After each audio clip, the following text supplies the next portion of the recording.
My name is Lauren, and I've been cleaning houses for the wealthy for over 20 years. I thought I'd seen everything.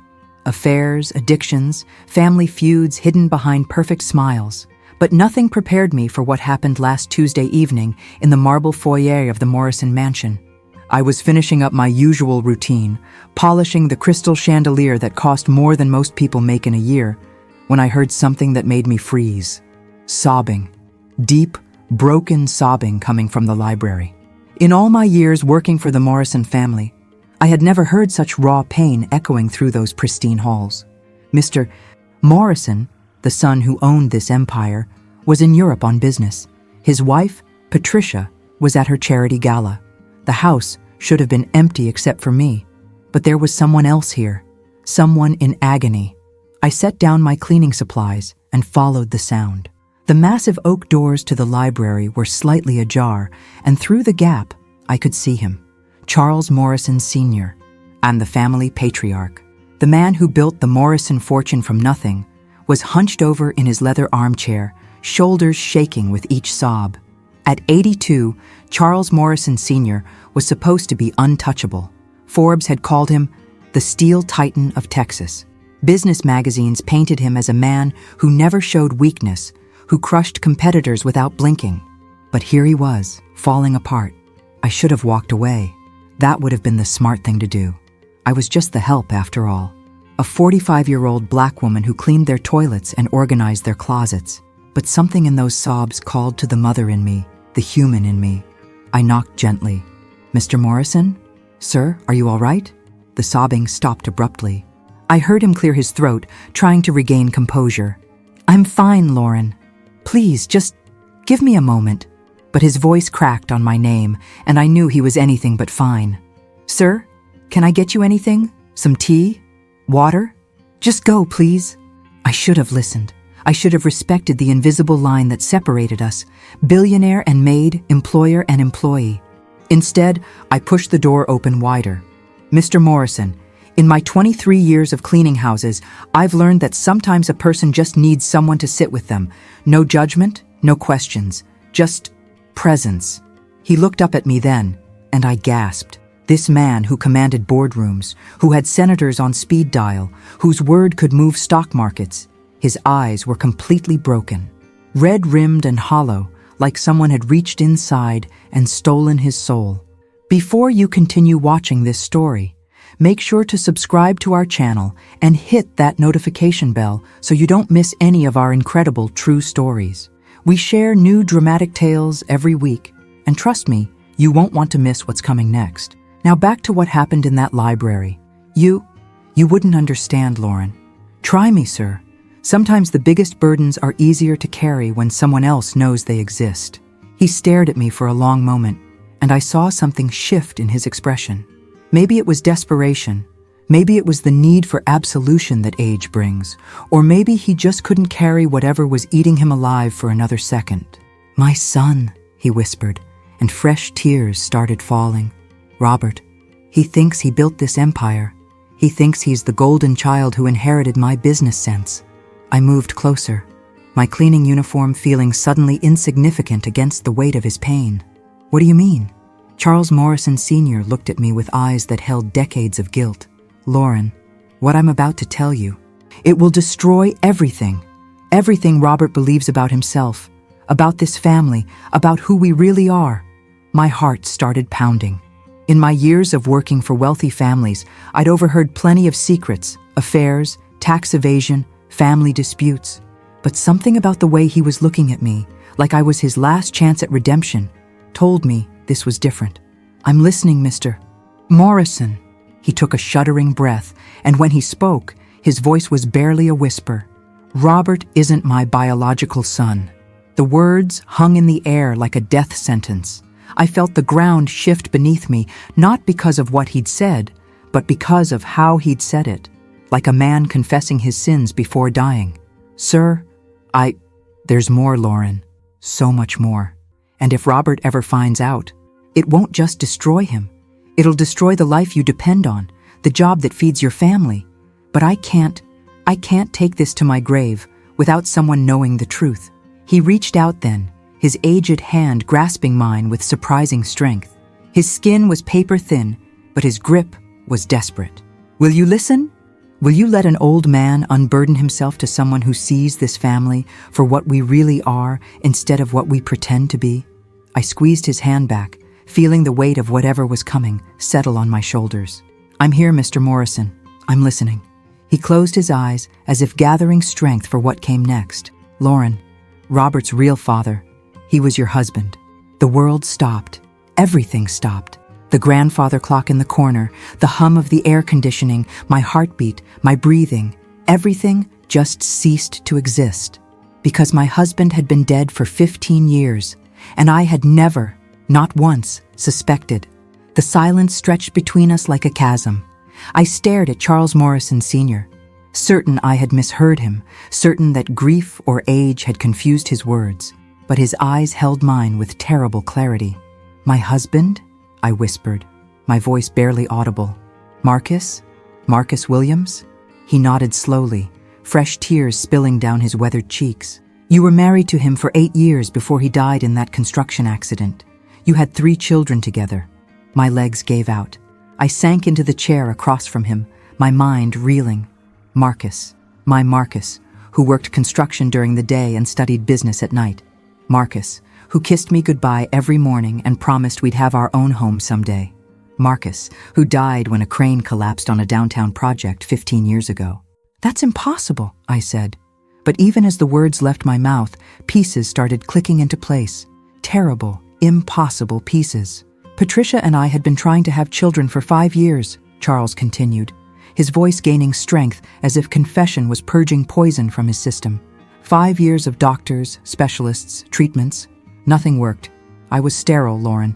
The great Charles Morrison, who could build empires, couldn't create the one thing that mattered most. I thought of Robert Morrison, the man I'd worked for these past 3 years, 43 years old, with kind eyes and an easy laugh. A man who'd always treated me with unusual respect, who remembered my children's names, who'd given me Christmas bonuses that seemed too generous. Patricia was desperate, Charles went on. She'd suffered 3 miscarriages, and the doctors said her body was giving up. She was 41, and we knew time was running out. That's when she started visiting the downtown area, going to construction sites. My heart hammered against my ribs. "What do you mean?"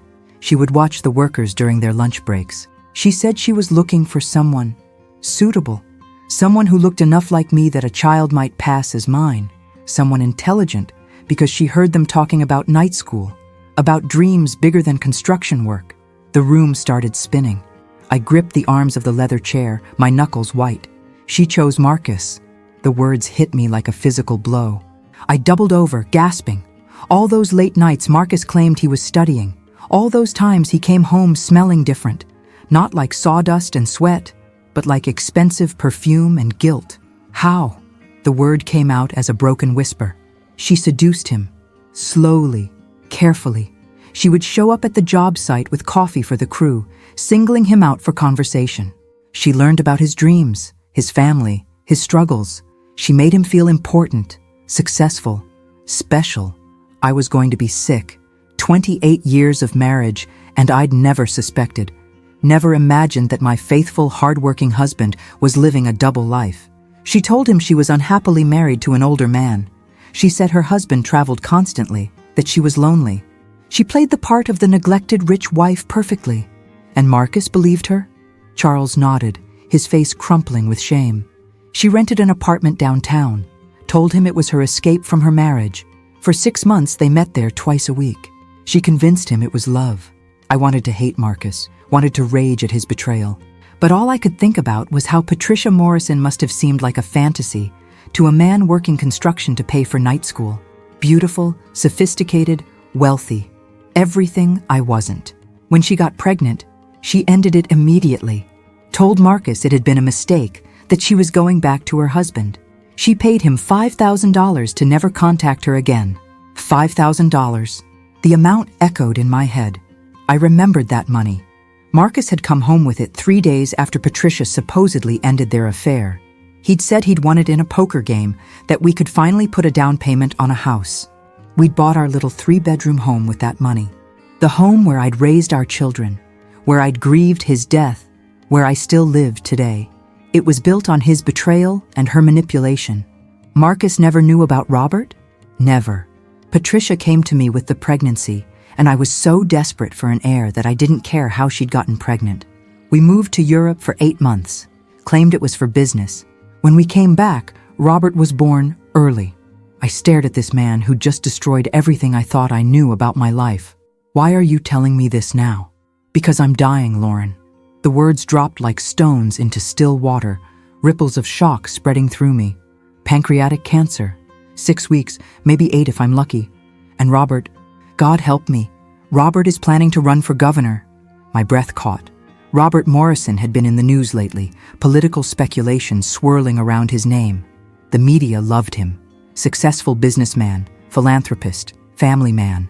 If anyone investigates his background thoroughly enough, if they dig deep enough into his parentage, they'll find inconsistencies. Birth records that don't quite match, medical records that raise questions. What kind of inconsistencies? Robert has type O blood. Both Patricia and I have type A. It's impossible for 2 type A parents to have a type O child. The genetic impossibility hung between us like a loaded weapon. But Marcus, I whispered, had type O blood, just like Robert, just like you mentioned your youngest daughter has, Sarah. My baby girl, now 22, had always complained about being the only one in the family with type O blood when she tried to donate blood in college. We joked that she was adopted, never imagining. Lauren, are you all right? I realized I was hyperventilating. The room was spinning, and black spots danced at the edges of my vision. I need air. I stumbled to my feet, but Charles caught my hand again. There's more, he said urgently. About the accident that killed Marcus, about why he was working late that night when the crane collapsed. Lauren, it wasn't an accident. The world tilted completely off its axis. What do you mean it wasn't an accident? But before Charles could answer, we heard the front door slam. Patricia's voice echoed through the mansion, high and slightly drunk from the charity gala. Charles? Darling, are you still awake? I have the most wonderful news about the fundraiser. Charles's face went white with panic. She can't know we talked. Lauren, you have to promise me. Charles, where are you? Patricia's heels clicked on the marble, getting closer. He gripped my hand so tight it hurt. Meet me tomorrow night. Midnight. The old groundskeeper's cottage by the lake. I'll tell you everything about Marcus's death, about why Robert can never know the truth. The library door creaked open. There you are. Patricia Morrison swept in, resplendent in her evening gown and diamonds. Oh, hello, Lauren. Working late again? Her smile was warm and genuine, the smile of a woman who'd always been kind to me, the same woman who'd seduced my husband and destroyed my marriage without me ever knowing. Just finishing up, Mrs. Morrison, I managed to say. Charles, you look tired. Come to bed, darling. As I gathered my cleaning supplies with shaking hands, I caught Charles's eye one last time. His look was desperate, pleading. 24 hours until I learned the truth about how my husband really died. 24 hours until I discovered just how far the Morrison family would go to protect their secrets. But as I walked toward the door, Patricia Morrison touched my arm gently. Lauren, are you feeling all right? You look quite pale. I stared into the face of the woman who'd destroyed my marriage, who was now looking at me with what seemed like genuine concern. I'm fine, Mrs. Morrison. Just tired. Well, drive carefully. We can't have anything happening to you. The words sounded innocent enough, but something in her tone, something in the way her fingers lingered on my arm, made my blood run cold. Did Patricia Morrison know that her husband had just confessed their deepest secret to the help? And if she did, exactly how far would she go to keep me quiet? I barely slept that night.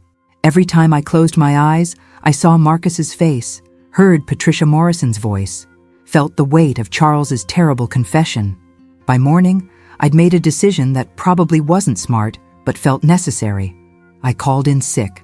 For the first time in 3 years of working for the Morrison family, I wasn't going to show up. I needed time to think, to process, to figure out what this all meant for my life and my children's future. Instead, I drove to Pinewood Cemetery, where Marcus had been buried 15 years ago. I hadn't visited his grave in over a year. Life had gotten busy, and the pain had finally dulled enough that I could go days without thinking about him. Now I knelt in front of his headstone, reading the inscription I'd chosen all those years ago. Beloved husband and father, a man who dreamed of better things. You lying son of a bitch, I whispered to the granite marker. But even as anger flowed through me, I couldn't sustain it. Marcus had been 28 when Patricia Morrison seduced him. We'd been struggling financially, living in a tiny apartment with 3 small children. He'd been working construction all day and going to business school at night, exhausting himself, trying to build us a better life. Patricia Morrison was beautiful, sophisticated, wealthy, everything that must have seemed impossible for a construction worker to attain. When she offered him attention, affection, the fantasy of a different life, how could he have resisted? But you should have told me, I said aloud. You should have confessed. We could have worked through it. A shadow fell across me, and I looked up to see my eldest son, Michael, standing behind me. At 27, he was the spitting image of his father. Same dark eyes, same strong jaw, same gentle smile. Mom, what are you doing here? I thought you were working today.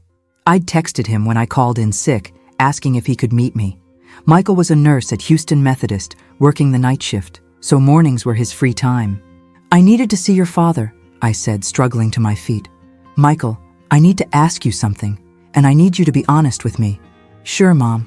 What's going on? You sounded strange in your text. I studied my son's face, looking for any resemblance to Robert Morrison. They were about the same height, both had dark hair, but Michael's features were all Marcus, strong, honest, kind. Do you remember anything unusual about the time before your father died? Anything about him acting differently? Michael frowned, thinking. I was 12, Mom. I remember him working a lot, being stressed about money. Why? What about, did he ever come home late? Act secretive? Seem guilty about anything? Mom, what's this about? I looked at my son, this good man who'd become a nurse because he wanted to help people, who called me every Sunday, who still brought his laundry to my house because he said my cooking was worth the trip, and realized I couldn't tell him. Not yet. Maybe not ever. Just something someone said at work. It made me think about your father. Michael sat down on the grass next to Marcus's grave, patting the ground for me to join him. Mom, I've been thinking about Dad a lot lately too. Jessica's pregnant. My heart leaped. My daughter-in-law was having a baby. Michael, that's wonderful. When did you find out? Yesterday. We wanted to wait until the first trimester was over before telling anyone. His smile was radiant. It's a boy. We're going to name him Marcus. Tears welled up in my eyes. Joy for my son mixed with the devastating knowledge I now carried. This baby, my grandson, would carry the name of a man whose legacy was more complicated than any of us had known. Dad would have been so proud, Michael continued. He always talked about having grandsons to teach baseball to. Yes, I whispered. He would have loved that. We sat in comfortable silence for a while, and I almost convinced myself to let sleeping dogs lie. Charles Morrison was dying. Patricia Morrison had always been kind to me. Robert Morrison was a good man who'd never done anything wrong except exist as the product of his parents' desperation and my husband's weakness. But then, Michael said something that changed everything. Mom, you know what's weird? I was going through Dad's old things in your attic last month, looking for his baseball glove to show Jessica. I found this weird receipt. My blood turned to ice. What kind of receipt? For a storage unit, paid up for 20 years in advance. The payment date was just a few days before he died. A storage unit. Marcus had rented a storage unit and never told me. Did you go there? No, I figured it was probably just his tools or something. You know how he was about his tools. Michael pulled a key from his pocket. But I kept meaning to ask you about it. The key was small, brass, with a number etched into it. 247. Michael, we need to go there. Now. Mom, what's going on? You're scaring me. I looked at my son. This good man who deserved the truth but might not survive it. I can't explain everything yet, but there are things about your father's death that I'm just learning about. Things that might change everything we thought we knew. An hour later, we stood in front of Storage Unit 247 at U Store It on Highway 6. The facility was old, run down, exactly the kind of place where someone might hide secrets they never intended to be found. Michael turned the key, and the metal door rolled up with a rusty screech. Inside was a single cardboard box and a manila envelope taped to the wall. My hands shook as I opened the envelope. Inside were photographs, dozens of them. Pictures of Marcus with a woman I'd only seen in society magazines and newspaper articles. Patricia Morrison, but younger, more vibrant. And in every photo, she was looking at Marcus like he was the answer to all her prayers. There were pictures of them at the apartment Charles had mentioned. Pictures of them walking through downtown Houston. Pictures of Patricia's hands resting on her barely visible pregnant belly, while Marcus smiled beside her, completely unaware that he was looking at his son. "Mom," Michael's voice was strangled. "Mom, who is this woman?" I couldn't answer. I was staring at the last photograph in the stack. It showed Patricia Morrison handing Marcus an envelope, presumably the $5,000 Charles had mentioned. But Marcus wasn't smiling in this one. He looked heartbroken, desperate, and written on the back in Patricia's elegant handwriting were the words, "Final payment. Tell no one, or there will be consequences for your family." "Michael, open the box." Inside were letters. Love letters from Patricia to Marcus, filled with promises of a future together, plans for after her divorce, expressions of love that seemed genuine and heartfelt. But the dates showed the timeline Charles had described. 6 months of an affair, then nothing. At the bottom of the box was a journal in Marcus's handwriting. Michael read the first page aloud, his voice breaking. "I made a terrible mistake. I fell in love with a woman who was using me, and now she's pregnant with my child. She says I can never see the baby, never contact her again. She says her husband will raise it as his own. The money she gave me feels like blood money, but Lauren needs a house for the kids. I'm going to take this secret to my grave, but God forgive me. I love a child I'll never meet." We stared at each other across the storage unit, the weight of 15-year-old secrets crushing down on us. "Mom," Michael whispered, "the woman in these pictures, she looks familiar. Where do I know her from?" Before I could answer, my phone buzzed. A text message from an unknown number. "Lauren, this is Charles Morrison. Patricia is asking questions about why you called in sick. She's suspicious. Meet me tonight at 11 p.m. instead of midnight. Come alone. And Lauren, bring your son Michael with you. There are things about his father's death that he needs to know too." My blood ran cold. How did Charles Morrison know about Michael? How did he know we were together? Michael was reading over my shoulder. "Mom, that's your boss's dad, right? How does he know my name? And what does he mean about Dad's death?" I looked at my son, at the confusion and growing fear in his eyes, and realized that whatever Charles Morrison had to tell us tonight was going to destroy not just my world, but Michael's too. "Michael," I said quietly, "I think your father's construction accident wasn't an accident at all." "What do you mean?" "I mean someone wanted Marcus Williams dead, and I think I know why." As we drove away from the storage unit, I couldn't shake the feeling that we were being watched. In my rear-view mirror, I caught sight of a black sedan that seemed to be following us. The Morrison family had kept their secret for 15 years. Now that it was threatening to come out, exactly how far would they go to keep it buried? The black sedan followed us all the way back to my house. When I pulled into my driveway, it drove slowly past, and I caught a glimpse of the driver, a man in a dark suit with cold eyes. Not someone I recognized, but definitely someone who meant business. Michael noticed too. "Mom, who was that guy?" "I don't know, baby, but I think we need to be very careful." Inside my house, I made coffee while Michael spread Marcus's photographs across my kitchen table. The evidence of his father's affair was devastating enough, but it was the timeline that really got to me. The dates on the photos and letters showed that Marcus's relationship with Patricia Morrison had ended exactly 2 weeks before his death. "Mom, look at this." Michael held up one of the letters. "She didn't just break up with Dad. She threatened him." The letter was dated 5 days before Marcus died. "Marcus, I meant what I said. You must never contact me again. Never speak of our relationship to anyone. If you do, if you ever try to claim any rights to this child, I will make sure your family suffers the consequences. My husband is a powerful man with dangerous connections. Do not test me." My hands trembled as I read Patricia Morrison's elegant handwriting. This was not the kind woman who remembered my children's birthdays and always asked about my grandkids. She was threatening Dad, threatening us. "Michael, there's more." I told him everything Charles Morrison had revealed the night before. About Robert not being his biological son, about the affair, about the genetic impossibility that could expose everything. When I finished, Michael sat in stunned silence. Finally, he spoke. "So Robert Morrison is my half-brother?" "Yes." "And his mother destroyed our family to create hers?" "Yes." Michael's face hardened in a way I'd never seen before. My gentle son, the nurse who dedicated his life to healing people, looked capable of violence. "We need to go to the police." "With what?" "A 15-year-old affair and some suspicious letters." "Michael, these people own half of Houston. You think the police are going to investigate Charles Morrison based on our word? Then what do we do?" Before I could answer, my phone rang. Robert Morrison's name appeared on the screen. I stared at it, my heart pounding. Did he know? Had his father told him everything? "Answer it, Mom." "Hello, Mr. Morrison." "Lauren, hi. I wanted to check on you. Dad mentioned you weren't feeling well when he called this morning. Charles had covered for me. That was something, at least." "I'm feeling better, thank you. I should be back to work tomorrow." "That's good to hear.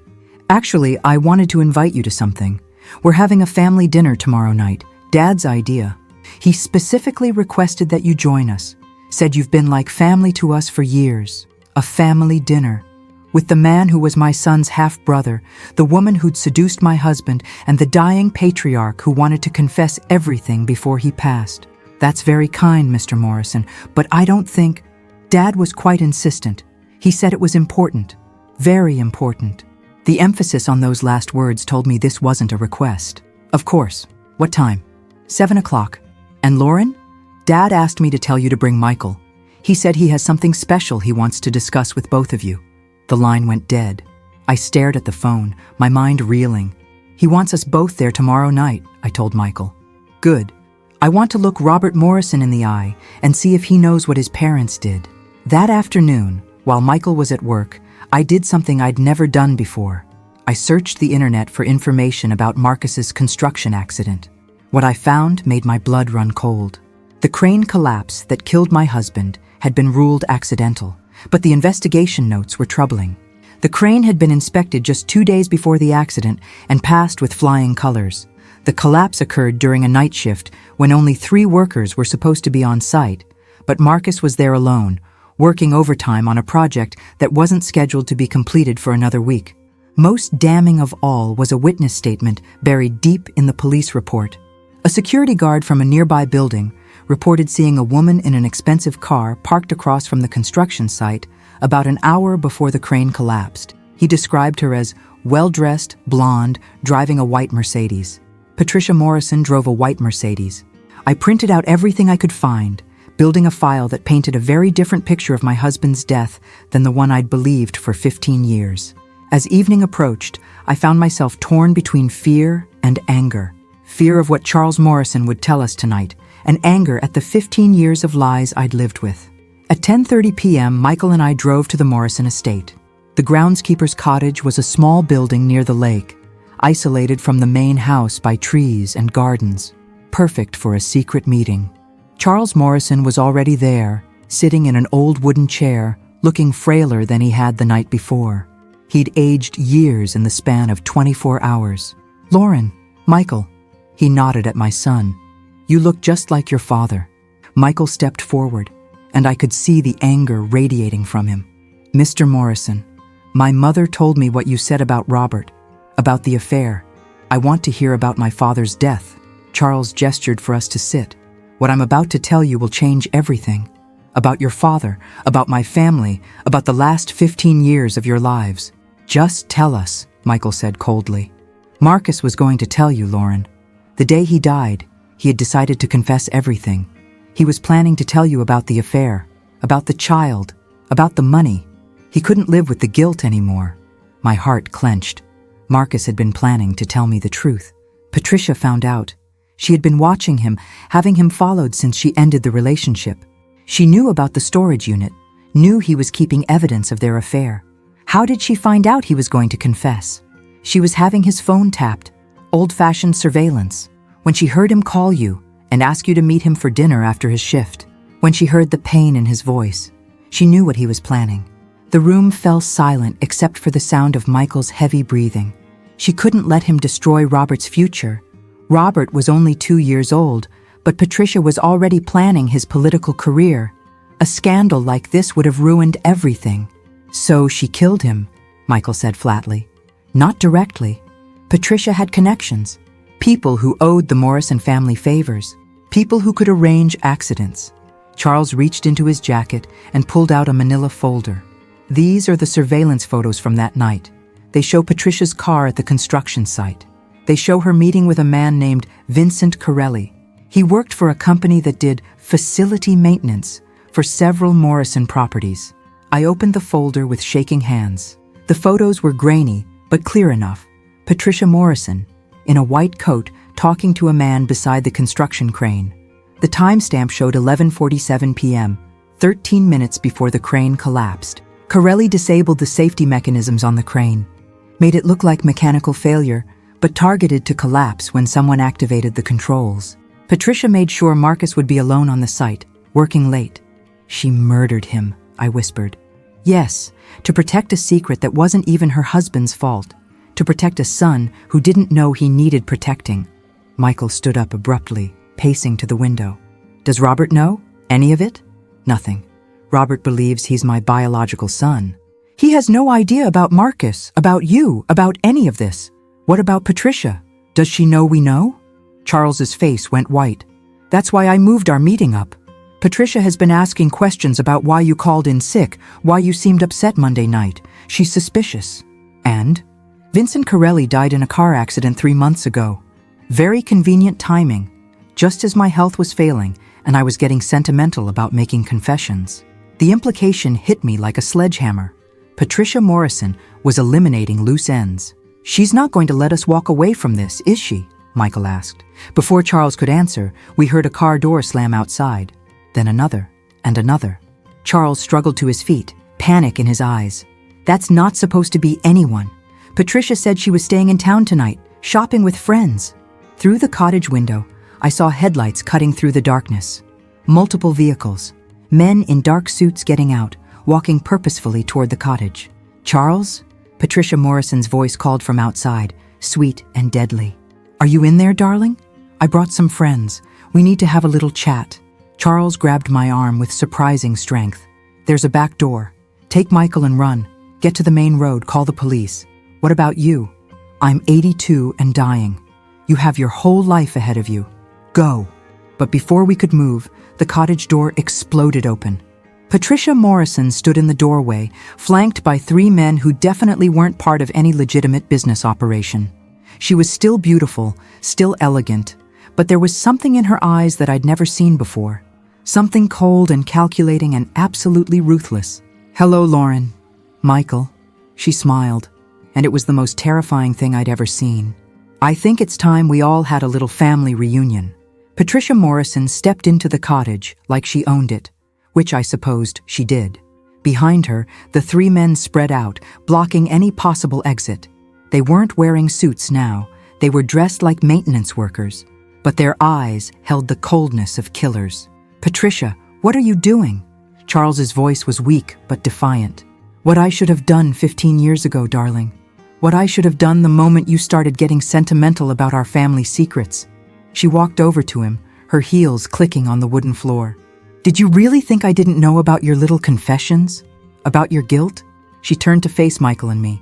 Lauren, you've been such a good employee. Trustworthy, discreet, hardworking. It breaks my heart that it has to end this way. Mrs. Morrison, I said, fighting to keep my voice steady. Whatever you're planning, people know where we are. Do they? Michael called in sick to work tonight, told them he had a family emergency. You live alone, Lauren, and your other children are in Dallas and Austin. No one will miss you for days. She was right, and we all knew it. What do you want? Michael demanded. What I've always wanted, to protect my family, to protect Robert's future. Patricia moved to the window, looking out at the lake. Do you have any idea what Robert could accomplish? He's going to be governor, maybe president someday. He's brilliant, charismatic, everything this country needs. Built on a lie, Michael said. Patricia whirled around, and for the first time, I saw real emotion crack her composed facade. Built on love. I loved that boy from the moment he was born. I gave him everything. Education, opportunity, a name that opens doors. What did your father give him? Nothing but DNA. He gave him life, I said quietly. Life? Patricia laughed, but there was hysteria creeping into it. Your husband was a construction worker with night school dreams. I gave Robert the Morrison legacy, the Morrison fortune, the Morrison future. One of the men stepped forward. Mrs. Morrison, we should get moving. The longer we stay here, Vincent taught you well, didn't he, James? Patricia's voice turned cold again. Yes, I know Vincent trained you before his unfortunate accident. He was getting old, sloppy, talking too much in bars about jobs he should have forgotten. So Vincent Corelli hadn't died in an accident any more than Marcus had. You killed them all, Charles whispered. Vincent, Marcus, anyone who threatened to expose us. I protected us. There's a difference. Patricia turned back to Michael and me. Here's what's going to happen. You're going to have a tragic accident. A late-night drive, perhaps. These country roads can be so dangerous. People will ask questions, I said desperately. Will they? A maid and her son? Lauren, you're good people. But let's be realistic about your place in the world. The police will write it up as another unfortunate accident and move on. Michael stepped protectively in front of me. You're not touching my mother. How noble. Just like Marcus was, according to his journal entries. Patricia's smile was predatory. Yes, we found his storage unit years ago. We've been monitoring it, waiting to see if anyone would discover it. Imagine our surprise when you showed up today.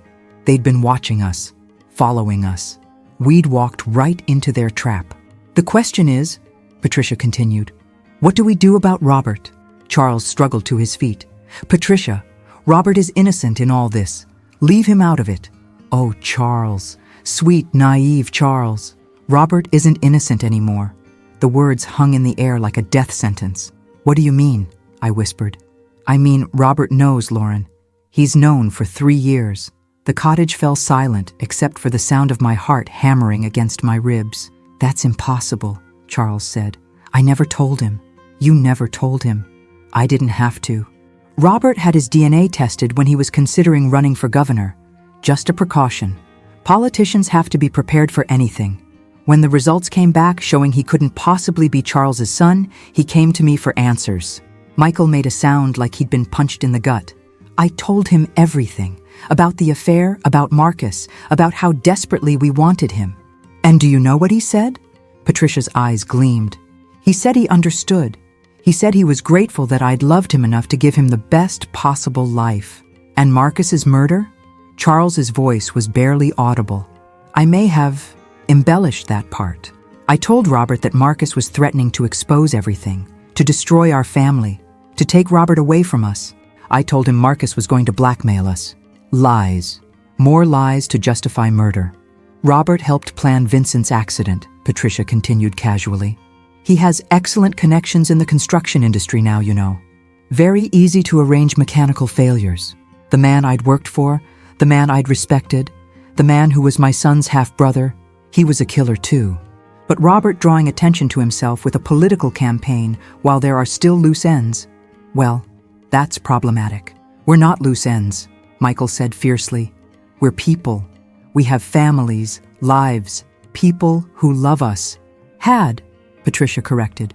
Past tense will be more appropriate soon. That's when I heard it. A sound that made my heart leap with hope. Car doors slamming. Multiple car doors. And then voices, authoritative voices, coming from outside. Police, this is HPD. Exit the building with your hands visible. Patricia's face went white. That's impossible. How did they? I called them, Charles said quietly.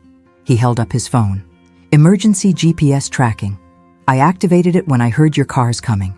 I've been broadcasting this entire conversation to 911. Patricia looked at him with pure hatred. You senile old fool. Do you have any idea what you've done? Robert's career, his future?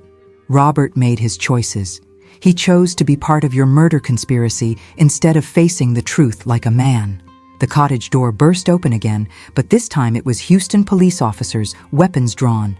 Everyone on the ground, now! Patricia's 3 men immediately dropped to their knees, hands behind their heads. They were professionals. They knew when they were caught. But Patricia Morrison stood frozen, staring at the officers like she couldn't comprehend that her perfect plan was falling apart. "Ma'am, on the ground now. Do you have any idea who I am?" she said imperiously. "I am Patricia Morrison. My husband is Charles Morrison. We don't kneel for anyone. Mrs. Morrison, you're under arrest for conspiracy to commit murder." As the officer read her rights, Patricia looked at me with such venomous hatred that I actually stepped backward. "This isn't over, Lauren. Robert is still a Morrison. He still has power, connections, resources. You think this ends anything? You think you can destroy 43 years of his life and just walk away?" The officers led her away, still ranting about family honor and protecting legacies. Charles collapsed back into his chair, looking every one of his 82 years. "Is it really over?" Michael asked. Before Charles could answer, we heard another vehicle pulling up outside. Through the window, I saw Robert Morrison getting out of his BMW, moving quickly toward the cottage. He appeared in the doorway, taking in the scene. Police officers, his stepmother being arrested, his father looking broken and defeated. "Dad? What's going on? The police called me, said there was an emergency?" Then his eyes found Michael and me, and I saw recognition dawn in his face. Recognition and something else, something that looked almost like relief. "You're Michael," he said quietly. "You're my half-brother." Michael nodded, not trusting his voice. Robert looked at me. "And you're Lauren. You've been cleaning my house for 3 years, and I never knew you were my father's widow." "I didn't know either," I managed to say. Robert stood there for a long moment, and I could see him processing everything: the arrests, the confessions, the destruction of everything he thought he knew about his life. Finally, he spoke. "I need to tell you something, both of you, about what my mother just said, about me knowing the truth for 3 years." He took a shaky breath. "She lied. I found out about Marcus being my biological father 6 months ago, not 3 years, and when I confronted her about it, when I demanded the truth, she told me Marcus had died in an accident." "But Patricia said you helped kill Vincent Corelli?" "No, God, no. That was all her." Robert's face was stricken. "But I did something almost as bad. I stayed silent. When I found out the truth about my parentage, I should have come forward. I should have found you, Michael. Found you, Lauren. Instead, I buried it because I was afraid it would destroy my political aspirations." The cottage was quiet, except for the sounds of police activity outside. But when Detective Martinez called me tonight, when he told me they had evidence of a murder conspiracy involving my mother, I knew I couldn't stay silent anymore. Robert looked directly at Michael. "I'm sorry. I'm sorry I never got to know our father. I'm sorry my mother destroyed your family to create mine. And I'm sorry I was too much of a coward to face the truth until tonight." Michael stared at his half-brother for a long moment. Then, quietly, he said, "What happens now?" But before Robert could answer, Detective Martinez appeared in the doorway. "Mr. Morrison, we're going to need you to come to the station for questioning." As they led Robert away, he called over his shoulder. "Michael, Lauren, this doesn't end here. We're family now. That has to mean something." I watched my employer, my late husband's son, disappear into the night and realized that while Patricia Morrison's reign of terror was over, the complicated business of being family was just beginning. The Houston Police Department's interview room was nothing like what you see on TV. Harsh fluorescent lights, uncomfortable metal chairs, and the lingering smell of bad coffee and desperation. Detective Martinez had been questioning us for 3 hours, and I was exhausted. "Let me make sure I have this straight," he said, reviewing his notes. "Patricia Morrison seduced your husband Marcus Williams in 2009, got pregnant with Robert Morrison, then had Marcus killed when he threatened to confess the affair to you." "That's right," I said for the 10th time. "And Charles Morrison Sr.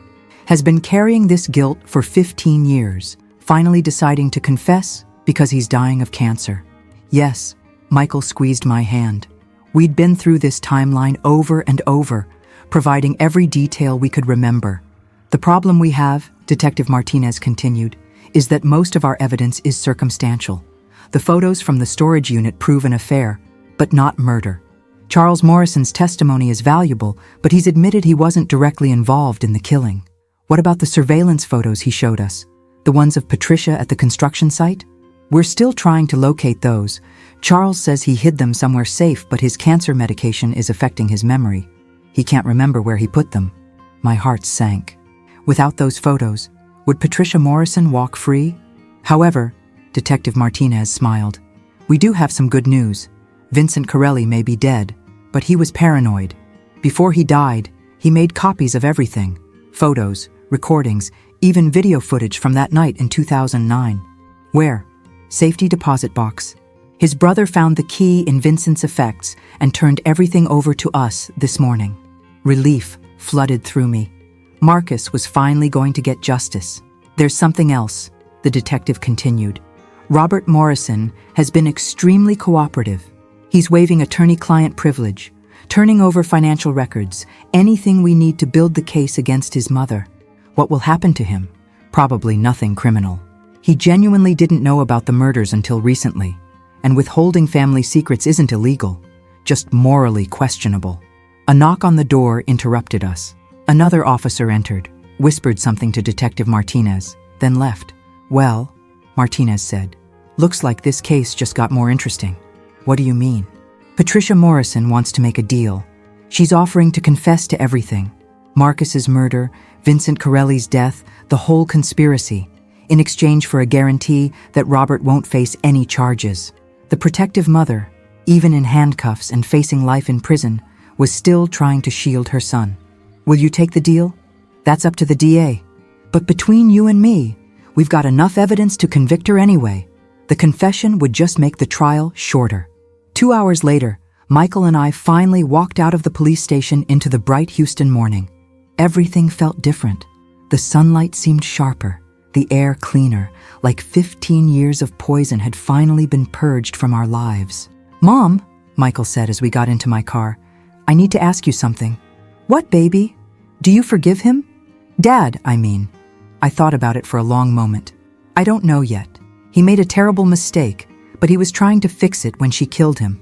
That has to count for something. And what about Robert? That was the harder question. Robert Morrison was my son's half-brother, but he was also the beneficiary of my husband's murder. His entire life had been built on Patricia's crime. I guess we'll figure that out as we go. My phone rang. Robert Morrison's name appeared on the screen. I looked at Michael, who nodded. Answer it. Hello, Robert. Lauren, thank God. Are you and Michael okay? I've been worried sick. We're fine. Just leaving the police station. Good. That's good. Listen, I know this is probably the last thing you want to deal with right now, but I need to see you. Both of you. There are things we need to discuss. Robert, I don't know if that's a good idea. Please. I'm at my house. Our house, I guess, since you work here. Patricia's been arrested. Dad's in the hospital. His condition got worse after last night, and I'm trying to figure out what the hell to do with my life. There was something broken in his voice, something that reminded me of Charles the night he'd confessed everything. We'll be there in an hour, I said. When Michael and I arrived at the Morrison estate, everything looked different. The manicured gardens, the marble fountain, the imposing facade. It all seemed like stage dressing now. A beautiful facade hiding ugly secrets. Robert met us at the front door. He looked like he hadn't slept in days, his usually perfect appearance disheveled and worn. Thank you for coming, he said, stepping aside to let us in. I wasn't sure you would. We almost didn't, Michael said honestly. Robert led us to his study, not the formal library where Charles had made his confession, but a smaller, more personal room filled with books and family photos. Photos that now told a very different story than they had a week ago. I need you to know, Robert said without preamble, that I'm dropping out of the governor's race. Michael and I exchanged glances. You don't have to do that because of us, I said. Yes, I do. Everything I've achieved, everything I've built, it's all tainted now. How can I run for public office knowing that my entire life is based on a lie and a murder? He moved to his desk, pulling out a thick folder. I've been going through Patricia's papers, Dad's records, trying to understand the full scope of what they did. Lauren, did you know that Patricia has been sending anonymous payments to your children's college funds for years? I stared at him. What? Guilt money. She's been watching your family, making sure you were financially stable. Not out of kindness, out of fear that desperation might make you investigate Marcus's death more thoroughly. The revelation hit me like a physical blow. My children's education, funded by my husband's killer. There's more. Robert opened the folder, showing us financial records. The Morrison Foundation has been making anonymous donations to the Construction Workers Union Safety Fund, the organization that lobbied for better crane safety regulations after Marcus died. She was covering her tracks, Michael said. More than that, she was building a legacy of safety advocacy that would make her look like a hero if Marcus's death ever came to light. She could claim she'd spent years working to prevent similar tragedies. The calculation behind it was breathtaking. Patricia Morrison hadn't just killed my husband. She'd spent 15 years manipulating his death into part of her public image. "Robert," I said carefully, "what do you want from us?" He looked surprised. "Want from you?" "Lauren, I don't want anything from you. If anything, I owe you everything." "I don't understand." "My biological father was your husband. That makes you my stepmother in a way. And Michael is my brother." He looked directly at Michael. "I know we can't just pretend to be a family overnight, but I'd like to try to build something real between us." Michael was quiet for a long moment. "You want to know the truth, Robert? Right now, I can barely look at you without seeing her, without thinking about how you benefited from my father's murder." Robert flinched, but nodded. "I understand. But," Michael continued, "you're not responsible for what she did. And if we're really brothers, if that means anything, then maybe we can figure out how to move forward." "What would that look like?" I asked. Robert stood up, walking to the window that overlooked the gardens where I'd worked for 3 years. "I want to establish a foundation in Marcus Williams' name. Educational scholarships for children of construction workers, safety advocacy, real change, not just guilt money." "That sounds like penance," Michael observed. "Maybe it is. Maybe that's what I need." A comfortable silence fell over the room. Finally, Robert turned back to face us. "There's something else. Dad's lawyers contacted me this morning. He's changing his will." "What do you mean?" "He wants to leave half of everything to you, Michael. As Marcus's son, as his grandson, you have a claim to the Morrison legacy." Michael stood up abruptly. "I don't want his money." "It's not about wanting it. It's about justice. Dad's been carrying this guilt for 15 years. Let him make it right." "Blood money," Michael said. "Just like what Patricia was paying for our education." "No," Robert said firmly. "This is different. This is acknowledgement. This is Charles Morrison finally accepting responsibility for what his wife did to protect their secret." I looked at my son, at the struggle playing out across his face. Michael had never cared about money. He'd become a nurse because he wanted to help people, not because it paid well. But this wasn't about money. This was about recognition, about legitimacy, about a dying old man trying to balance the scales of justice. "What do you think, Mom?" Michael asked quietly. I thought about Marcus, about his dreams of giving us a better life, about how he died just when he'd decided to tell the truth and fight for his family. "I think," I said slowly, "that your father would want you to take it. Not for the money, but for what it represents. An acknowledgement that Marcus Williams mattered, that his son matters." Michael nodded slowly. "Okay, but with conditions."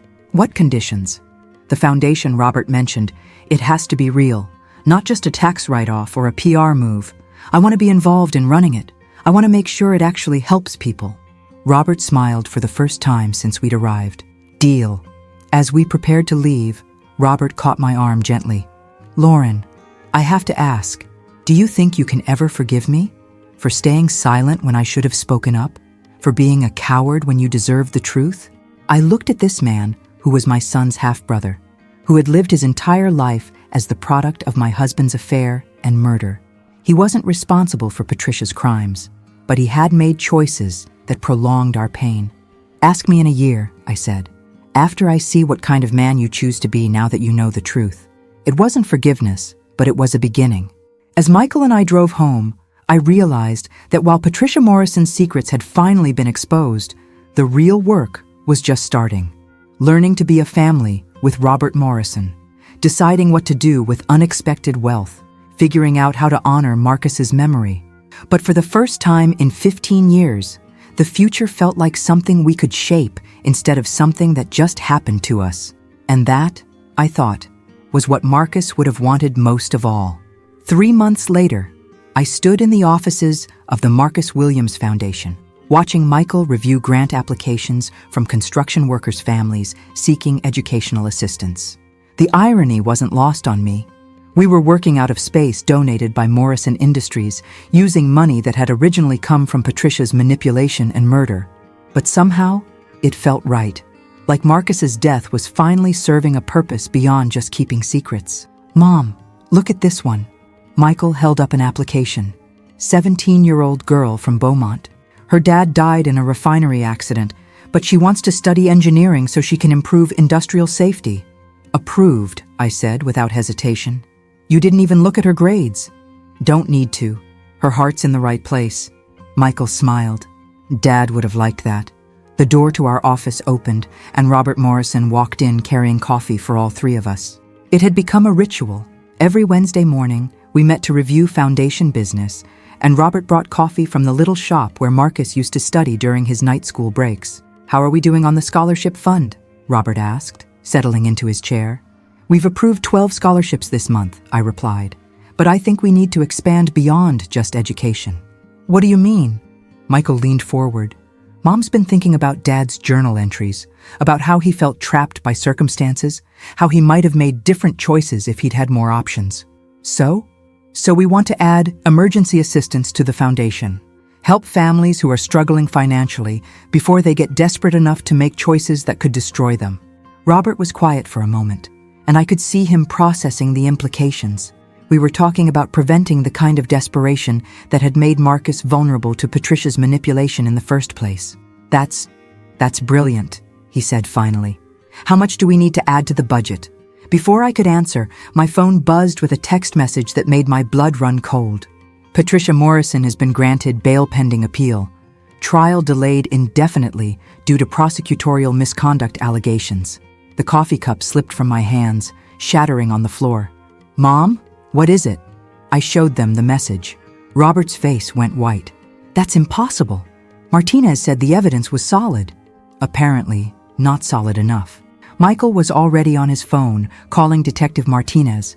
I could hear his side of the conversation, and it wasn't good news. "What do you mean the surveillance footage was inadmissible? Vincent Corelli is dead. How can there be chain of custody issues?" After he hung up, Michael filled us in. Patricia's lawyers found a technicality. Some of the evidence was collected without proper warrants. The judge threw out half of the prosecution's case. "What about Dad's testimony?" Robert asked. "Charles is in hospice now. The doctors say he has maybe 2 weeks. Even if he were healthy enough to testify, his cancer medication affects his memory. Patricia's lawyers would tear him apart on cross-examination." We sat in stunned silence. After everything we'd been through, Patricia Morrison might walk free. "There has to be something," Robert said desperately. "Some evidence they missed." "Actually," I said slowly, "there might be." Both men looked at me. "Michael, do you still have your father's journal? The original, not the copies?" "Yes, why?" "Because there was something in it that we never followed up on. Remember the entry about Patricia threatening him? He mentioned that she wasn't alone when she made those threats." Michael's eyes widened. "He said there was another man with her, someone he didn't recognize. What if that man is still alive? What if he witnessed Patricia planning Marcus's murder?" Robert was already reaching for his phone. "I'll call our private investigator. If this person exists, we'll find him." "Robert," I said carefully, "are you sure you want to do this? Finding this witness, if he exists, might make Patricia even more dangerous. Lauren, she killed your husband. She killed Vincent Corelli. She manipulated my entire family for 15 years. I don't care how dangerous she is. She needs to pay for what she's done." 3 days later, our investigator called with news. He'd found the man Marcus mentioned, Tony Valdez, a former employee of Morrison Industries who'd been fired 6 months after Marcus's death for asking too many questions about safety protocols. "He's been living in Phoenix," the investigator reported. "Owns a small construction company now. And he's very interested in talking to you about what he witnessed in 2009. Tony Valdez turned out to be a compact man in his 60s with intelligent eyes and calloused hands. He flew to Houston at our expense, and we met him at a restaurant far from the Morrison estate. I always wondered if anyone would come looking for the truth about that night," he said after we'd explained the situation. "You witnessed Patricia Morrison threatening Marcus Williams?" "More than that. I witnessed her hiring Vincent Corelli to kill him." The restaurant noise faded to background hum as Tony continued his story. I was working late at the Morrison Industries office, finishing up some safety reports. This was maybe 2 weeks before the crane collapse. Mrs. Morrison came in with Vincent, and they went into her husband's office. Mr. Charles was out of town. What did you hear? Everything. She was crying, saying Marcus was going to destroy the family, expose secrets that would ruin Robert's future. She begged Vincent to help her. And Vincent agreed? Tony nodded grimly. For $50,000. I heard her promise him the money, heard him explain how he could make it look like an accident. She asked if there was any way to make sure Marcus suffered because she wanted him to regret threatening her family. The casual cruelty of it took my breath away. Why didn't you go to the police then? Are you kidding? Patricia Morrison versus a construction worker? Who would they believe? Tony's expression was bitter. Besides, I didn't know Marcus Williams. I thought maybe he really was some kind of blackmailer or extortionist. What changed your mind? When Marcus died, I started paying attention. I looked him up, found out about his family, his night school classes, his construction safety advocacy. He wasn't a criminal. He was just a guy trying to build a better life for his kids. Tony reached into his jacket and pulled out a small digital recorder. I recorded the conversation between Patricia and Vincent. Figured someday I might need insurance against the Morrison family. My heart stopped. You have a recording? 15 years worth of insurance. Vincent wasn't the only person Patricia Morrison had killed, you know. She's been cleaning up inconvenient people for decades. Robert looked like he might be sick. What do you mean? Construction accidents, car crashes, heart attacks. All very convenient. All perfectly timed to eliminate people who might pose problems for the Morrison family interests. Tony placed the recorder on the table between us. This recording has Patricia Morrison explicitly ordering your husband's murder, discussing payment to Vincent Corelli, and planning how to cover it up afterward. It also has her talking about 3 other people she wanted eliminated. Why didn't you come forward sooner? Because I was scared, and because I wasn't sure anyone would believe me. But now that she's potentially getting away with murder, Tony shrugged. Sometimes you have to do the right thing, even if it's dangerous. We called Detective Martinez immediately. Within 2 hours, Tony Valdez was at the police station, handing over evidence that would put Patricia Morrison away for life. But as we left the restaurant, I couldn't shake the feeling that we were being watched. And when I got home that night, I found my front door slightly ajar. Nothing was missing, but everything felt wrong. Drawers pulled out just enough to show they'd been searched. Furniture moved slightly out of place. Someone had been looking for something. My phone rang at midnight. Unknown number. Hello, Lauren? Patricia Morrison's voice was calm, almost friendly. I hear you've been having conversations with old friends. My blood turned to ice. How are you calling me? Aren't you supposed to be in jail? Bail, darling. Amazing what good lawyers can accomplish. I'm curious. What exactly did Tony Valdez tell you? I hung up immediately and called 911. But by the time the police arrived, Patricia Morrison was gone. The next morning, we learned that Tony Valdez had been found dead in his hotel room. Heart attack, the preliminary report said. Very sudden, very convenient. But this time, Patricia Morrison had made a mistake. Tony Valdez had given the recorder to Detective Martinez before returning to his hotel. And he'd made multiple copies of the recording, stored in different locations, with instructions to release them if anything happened to him. More importantly, he'd set up a meeting with a reporter from the Houston Chronicle for the next morning. When he didn't show up, the reporter started investigating. By noon, Patricia Morrison's recorded confession was playing on every news station in Houston. By evening, she was back in custody, this time without bail. As I watched the news coverage that night, I realized that Marcus had finally gotten his justice. Not the way any of us had planned, but justice nonetheless. The only question now was, what would we do with the truth now that the whole world knew it? 6 months later, I stood in the courtroom as Patricia Morrison received 3 consecutive life sentences for the murders of Marcus Williams, Vincent Corelli, and Tony Valdez. She maintained her composure until the very end, but when the judge pronounced the final sentence, she looked directly at me with pure hatred. "This isn't over, Lauren," she mouthed silently. But it was over. Finally, completely over. Michael squeezed my hand as we walked out of the courthouse together. Robert had testified against his adoptive mother, providing financial records and testimony that helped secure the conviction. It had destroyed him emotionally, but he'd done it anyway. "How do you feel?" Michael asked as we stood on the courthouse steps. "Empty," I said honestly. "For 15 years, I've carried this grief and confusion about Marcus's death. Now that I know the truth, now that justice has been served, I don't know what to do with myself." "You could retire," Robert suggested. He'd been trying to get me to quit cleaning houses and live off the foundation's generous salary, but I wasn't ready for that yet. "Or," Michael said with a smile, "you could come work with Jessica and me." I looked at my son in surprise. "What do you mean?" "We've been talking about opening a home healthcare service. Nothing fancy, just helping elderly people stay in their own homes instead of going to nursing facilities. We could use someone with your experience taking care of people." The idea appealed to me more than I'd expected. Taking care of Charles Morrison during his final weeks had reminded me that I genuinely enjoyed helping people, not just cleaning their houses. "What about the foundation?" "It'll run itself now," Robert said. "We've got a great board of directors, solid funding, and a clear mission. Besides, I'm thinking about going back to school." "For what?" "Law school. If I'm going to spend my life making up for my family's crimes, I might as well do it professionally."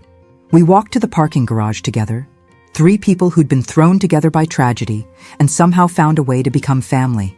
As we reached our cars, I noticed a familiar figure waiting by my Honda, Charles Morrison Sr., looking frailer than ever, but very much alive. "I thought you were in hospice," I said. "I was. Apparently confessing all your sins is excellent medicine for terminal cancer." His smile was weak but genuine. "The doctors say I've got months now instead of weeks." "That's wonderful news." "Lauren, I wanted to apologize, not just for the secrets, but for how I treated you all these years. You were more than an employee. You were taking care of our family while we were destroying yours." "Charles, you don't need to." "Yes, I do. And I wanted to ask you something." He looked nervous, almost shy. "Would you consider coming back to work for me? Not as a maid, but as a companion. Someone to help me figure out how to live with the truth." I looked at this old man who'd carried guilt and secrets for 15 years, who'd finally found the courage to expose his own family's crimes. "I'll think about it," I said. 1 year later, the Marcus Williams Foundation had awarded over 200 scholarships and provided emergency assistance to more than 1,000 families. Robert Morrison had graduated from law school and opened a practice specializing in worker safety advocacy. Michael and Jessica had launched their home healthcare service and were expecting their second child, a daughter they planned to name Lauren. And me? I was sitting in Charles Morrison's study, helping him write his memoirs. Not the sanitized version that business magazines would want, but the real story, including his family's crimes and his own cowardice in covering them up. "Do you think people will forgive me?" he asked as we worked on the chapter about Patricia's trial. "I think people will respect your honesty," I said. "That's more important than forgiveness." Charles looked out the window at the gardens where I'd once worked as his employee. "You know what the strangest part of all this is, Lauren?" "What?" "For 15 years, I thought I was protecting Robert from the truth. But the truth didn't destroy him. It made him stronger, more compassionate, more human." He was right. Robert had become a different person since learning about his parentage, less entitled, more thoughtful, genuinely committed to using his privilege to help others. "Maybe that's Marcus's real legacy," I suggested. "Not just the foundation or the scholarships, but the way his truth changed all of us." That evening, I drove home to my little house, the house Marcus had bought with Patricia's guilt money, which I decided to keep as a reminder that even tainted origins could lead to something good.